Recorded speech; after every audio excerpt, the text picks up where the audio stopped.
Junior डॉक्टरों के आज से शुरू हो रहे बेमियादी हड़ताल के बारे में टीएमसी प्रवक्ता कुणाल घोष ने इसे दुर्भाग्यजनक करार देते हुए कहा कि जब सुप्रीम कोर्ट इस मामले में जूनियर डॉक्टरों को काम पर जाने के लिए कह रहा है, साथ ही साथ राज्य के मुख्यमंत्री ममता बनर्जी ने भी जूनियर डॉक्टरों के साथ विचार विमर्श के हर संभव प्रयास जारी रखे हैं।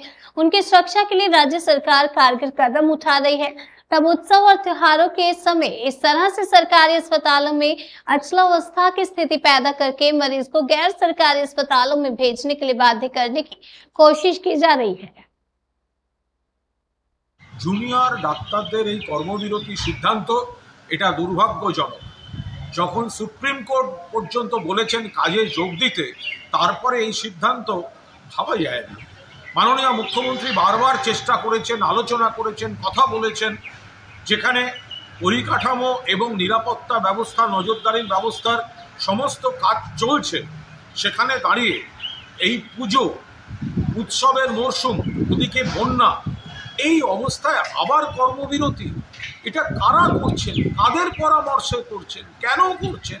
সাধারণ মানুষ, গরিব মানুষ যারা সরকারি স্ট্রাকচারে যায় চিকিৎসার জন্য, তাদেরকে আপনারা বাধ্য করছেন হয়রানি থেকে প্রাইভেট হাসপাতাল, নার্সিংহোমের দিকে যেতে বেশি খরচা হবে।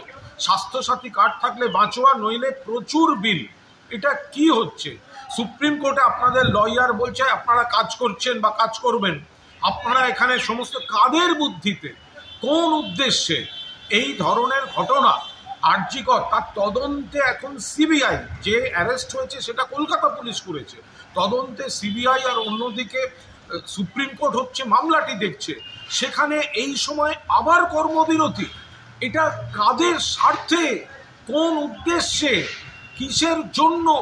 এত মানুষের এই সময়টা চিকিৎসার জরুরি পরিষেবার দরকার হতে পারে, বন্যা পরিস্থিতি রয়েছে, পুজো এবং উৎসবের মরশুম রয়েছে, এত মানুষের অর্থনীতি জড়িত, সেখানে আপনারা এক সাধারণ মানুষের কথা না ভেবে, এটা কাদের পরামর্শ, কারা চাইছে এই ধরনের পরিস্থিতি তৈরি করতে?